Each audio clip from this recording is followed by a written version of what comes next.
Proposta que cria novas regras para fundos de pensão segue para a Câmara.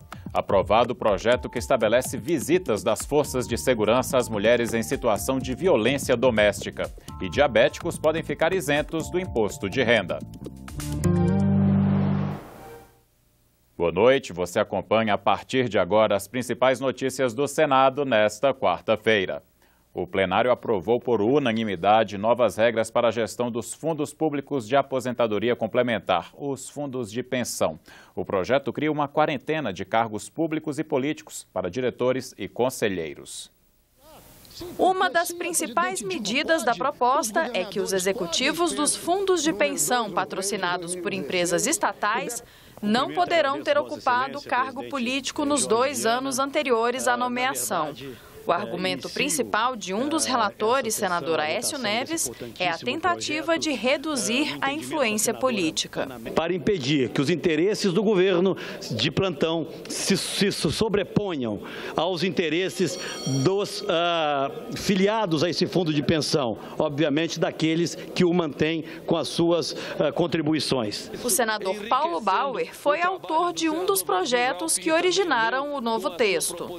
Todos nós queremos apenas uma coisa, que a política partidária não esteja mais presente na gestão dos fundos de pensão, que os dirigentes de fundo de pensão sejam efetivamente capazes de gerir o dinheiro alheio. E terceiro, que existam cláusulas de responsabilidade e também de punição para atos irregulares. O texto diz que os integrantes de diretorias executivas deverão ser escolhidos por processo seletivo público, assim como os conselheiros independentes dos conselhos deliberativo e fiscal. A proposta também não admite que o conselheiro tenha tido cargo comissionado no governo controlador do fundo nos últimos 24 meses. Além disso, será obrigatória ao conselheiro a quarentena de 12 meses para o exercício de atividade político-partidária a partir da data de desvinculação.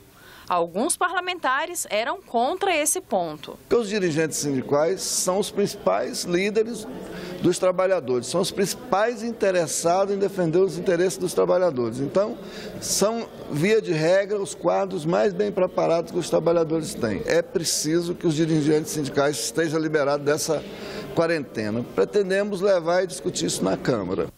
O texto principal de outro projeto de lei complementar também foi aprovado na sessão desta quarta. Ele proíbe a aplicação de sanções ao município que ultrapassar o limite de gastos com pessoal nos casos de perda de recursos. As 6 emendas à proposta serão apreciadas em sessão extraordinária, marcada para esta quinta-feira, às 10 da manhã. O presidente do Senado anunciou durante a sessão de hoje que mandou arquivar o pedido de abertura de processo de impeachment contra o ministro do Supremo Tribunal Federal, Marco Aurélio Mello. O pedido foi apresentado pelo movimento Brasil Livre. Um dos motivos, formal, é a ausência de comprovação de que o autor da denúncia é cidadão brasileiro, o que seria feito com o título de eleitor e a certidão de quitação eleitoral. No mérito, rejeito a denúncia por inexistência de justa causa quanto ao cometimento de crime de responsabilidade previsto no artigo 40 da Lei 1079, de 10 de abril de 1950, uma vez que os atos descritos na denúncia foram praticados no regular exercício da jurisdição e da competência atribuída a ministro do Supremo Tribunal Federal, os quais podem ser objeto de revisão e recurso, bem como passíveis de outras formas de controle no âmbito do próprio Poder Judiciário, mas que de modo algum configura crime de responsabilidade. Visitas periódicas de forças de segurança às casas de mulheres em situação de violência doméstica e familiar para verificar o cumprimento das medidas protetivas e reprimir atos de violência. Essa foi uma das iniciativas aprovadas hoje pela Comissão de Direitos Humanos. Pela comissão é chamado Patrulha Maria da Penha e já existe em algumas cidades como Curitiba, Salvador e Manaus. A visita de forças de segurança aos domicílios de vítimas protegidas por decisões da Justiça evita novas agressões. Todos os casos que estão sob medida protetiva, a Patrulha Maria da Penha acompanha. Então vai sempre fazer a visita à mulher na sua casa, no seu trabalho, e isso faz com que o agressor não retome as visitas ou o contato. Pelo texto, o programa será financiado em parceria entre União, Estados e municípios. A matéria segue para a Comissão de Constituição e Justiça. A comissão também aprovou a definição da ecoterapia, o uso de cavalos para ajudar no desenvolvimento biopsicossocial de pessoas com deficiência. O projeto exige avaliação médica, psicológica e fisioterápica para a prática da atividade. Os cavalos devem ser adestrados e os centros que oferecem o serviço devem garantir atendimento de urgência ou remoção para a unidade de saúde em caso de acidentes. Os senadores também decidiram instituir a Semana Nacional do Bebê e do Aleitamento Materno, a ser realizada entre 1º a 7 de agosto. O objetivo é despertar a atenção da sociedade e de empresas para a importância da amamentação. As mães, quando voltam ao trabalho, elas não têm como amamentar o filho, porque não tem um espaço, E a gente tem uma luta antiga de que as empresas com certo número de funcionárias, mulheres, tenham um espaço para garantir que as crianças fiquem lá e que a mãe, na hora certa, vá amamentar. Porque quando a criança não mama na hora certa, ela vai perdendo o gosto, vai aprendendo a gostar de outros alimentos. Então, certamente esta lei vai suscitar uma outra discussão na questão das relações de trabalho. A comissão que analisa a medida provisória 712 fez hoje uma audiência pública para ouvir representantes do Ministério da Saúde e do Conselho Nacional de Gestores em Saúde. Esta MP determina uma política nacional de combate ao mosquito transmissor do vírus Zika. O último boletim epidemiológico do governo federal confirmou 745 casos da doença até o início de março. A representante do Ministério da Saúde afirmou que o governo federal vai conceder R$ 2.200 por criança suspeita de contaminação pelo Zika vírus, num total de R$ 10 milhões que devem ser liberados aos estados até 31 de maio. Ajudando a mãe a ficar num hotel, a transportar rapidamente o estado, se o estado assim definir, fazer uma locação com vans para poder identificar aonde essas crianças estão e trazê-las também para os serviços aonde vão ser diagnosticados.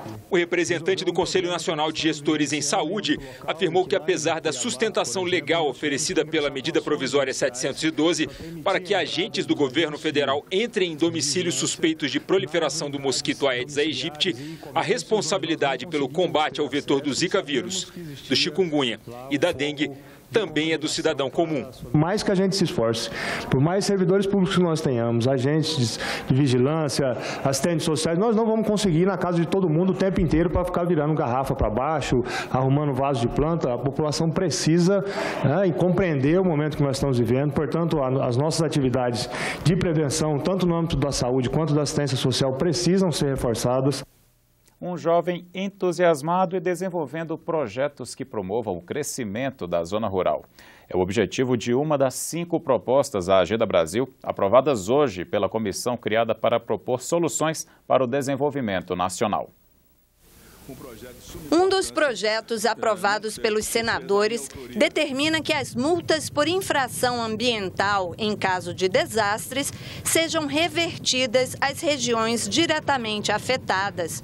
Hoje elas são destinadas ao Fundo Nacional do Meio Ambiente ou ao Fundo Naval, não indo necessariamente para o local atingido. É uma iniciativa do senador Antônio Anastasia, foi aprovada à unanimidade pelos membros dessa comissão. O senador Anastasia foi motivado pelo grave desastre ambiental em Mariana, a barragem do Fundão. As multas ambientais iam para o Tesouro, Caixa Única da União, e usada para o superávit primário. Então agora pela aprovação do projeto, elas vão atender aqueles benefícios, aqueles municípios em estado de emergência. Uma outra proposta que recebeu voto favorável da comissão foi a que facilita a investigação de crimes praticados pela internet. Pelo texto, o delegado de polícia ou membro do Ministério Público vai poder requisitar informações cadastrais simples diretamente ao provedor de internet, sem necessidade de ordem judicial. Dados mais complexos ainda vão precisar de autorização dos juízes. Para acabar com essa questão que acontece regularmente de ações de tipo racistas, discriminatórias contra pessoas na internet e sem punição. Os senadores aprovaram ainda o projeto que institui a Política Nacional de Estímulo ao Empreendedorismo do Jovem do Campo, de autoria do senador José Agripino e relatada pelo senador Cristóvão Buarque. A iniciativa visa preparar pessoas de 15 a 29 anos para exercer o papel estratégico de agente de desenvolvimento rural e, assim, estimular esse jovem a ficar no campo. O projeto do Jovem Empreendedor do Campo ainda precisa ser votado em turno suplementar. Os outros projetos da Agenda Brasil foram aprovados em caráter terminativo. Com isso, eles vão direto para a Câmara dos Deputados, se não houver recurso para que sejam votados pelo plenário do Senado. A forma de escolha dos dirigentes de instituições de ensino superior foi tema de audiência pública hoje na Comissão de Educação. Os senadores pensam em uma nova fórmula de eleição. A audiência pública na Comissão de Educação debateu o projeto de lei que muda regras para a escolha de reitores e outros dirigentes de instituições de ensino superior. Segundo a proposta, reitores e vice-reitores de universidades federais serão selecionados entre professores por meio de votação da comunidade escolar. Não haverá mais lista tríplice para a escolha pelo presidente da República. A eleição será direta, com a participação de professores, estudantes e servidores. Cada grupo terá o mesmo peso no processo de escolha. O mandato de reitor será de 4 anos, permitida uma reeleição. O representante da União Nacional dos Estudantes defendeu o fim da lista tríplice e pediu que a lei também garanta maior participação dos alunos na gestão das universidades. Quem vai debater os encaminhamentos, enfim, quem vai debater as ações, as políticas da universidade vão ser os espaços colegiados, os espaços de discussão, os conselhos, né? E na nossa opinião é injusto que estudantes e servidores técnico-administrativos tenham um espaço tão reduzido dentro dessas comissões, dentro desses conselhos, desses colegiados. O ex-reitor da Universidade Federal do Tocantins disse que é preciso respeitar a autonomia universitária e que, para isso, a lei atual precisa mudar. Na lei tem que ter tempo de mandato, deve ter perfil do dirigente e deve ter também a abertura para a participação externa, embora essa participação deve ser definida pela própria comunidade interna de como ela seria. O representante dos servidores das instituições de ensino superior defendeu que técnicos e não apenas professores tenham o direito de serem reitores de universidades. Para nós, a universidade hoje colocada pode garantir também que o técnico administrativo possa ser reitor da universidade. Porque a finalidade de um docente na universidade não é ser reitor de universidade.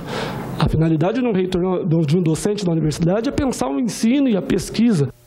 A Comissão de Desenvolvimento Regional vai realizar uma audiência pública para discutir melhorias na estrada ecológica do Araguaia.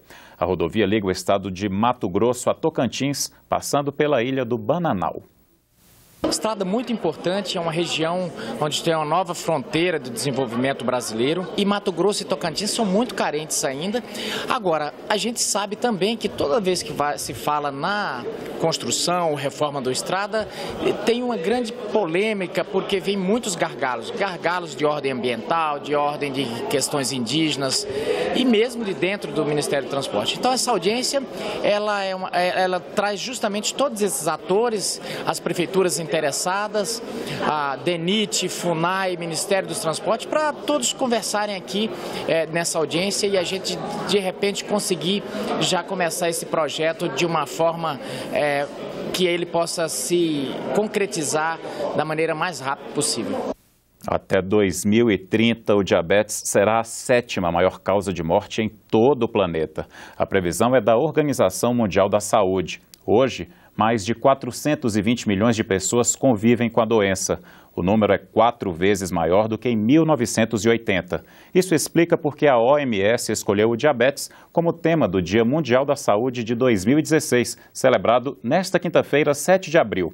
No Senado, um projeto pode isentar os diabéticos do imposto de renda. Larissa descobriu há 6 meses que tem diabetes tipo 1, que é quando o pâncreas não produz insulina suficiente. É aquele tipo que costuma surgir na infância ou na adolescência e que precisa da aplicação diária de insulina. Passado o susto, ela mudou os hábitos e hoje vive bem. Bate aquele desespero, mas ainda assim tem algumas pessoas que me atenderam, que deram um apoio e me falaram: Larissa, pode ficar tranquila que você vai conseguir e é muito simples cuidar, não é tão difícil. Foi bem difícil mudar tudo, comer muita salada, muita fruta e pouca massa, que eu gostava bastante. Mas agora você está acostumada? Sim, acostumei. Cada vez mais comum, o diabetes tipo 2, situação em que o corpo não consegue usar de forma eficaz a insulina produzida, também requer atenção. Esse tipo é mais comum em pessoas acima de 60 anos e tem relação com os hábitos de vida. Segundo Maria Aparecida Barbosa, que há 13 anos lida com pacientes diabéticos no SUS, a doença já atinge 15 a 20% da população brasileira dessa faixa etária. À medida que a população vai envelhecendo, a gente vai ter mais casos de diabetes, porque a população está envelhecendo, mas também, hoje, infelizmente, um diabetes que acometia o indivíduo com 40, 50 anos, ele começa a chegar mais cedo nas populações mais jovens que têm excesso de peso e estilo de vida não saudável. No Senado, uma proposta pode isentar os diabéticos do imposto de renda. A ideia é aliviar o bolso de quem convive com a doença. No momento que ele precisa de um medicamento ou um tratamento que não está disponível no SUS, esse tratamento geralmente é muito caro. Então, todos esses custos adicionais que ele tem com a doença, se ele puder abater de alguma forma, seria vantajoso. Para Larissa, o maior alívio é poder viver sem ser vítima de preconceito. E também as pessoas pararem com um certo preconceito que tem. Eu mesma já deixei de ser convidada para festa por causa dessa doença. Então eu sei como é ruim isso. Aí tem que explicar tudo, não tem problema, eu posso comer um pouquinho. Porque não vai ser todo dia. Então eu posso pular a cerca de vez em quando. Você terá outras notícias a qualquer momento na nossa programação e também na página da TV Senado na internet. Obrigado pela companhia, boa noite e até amanhã.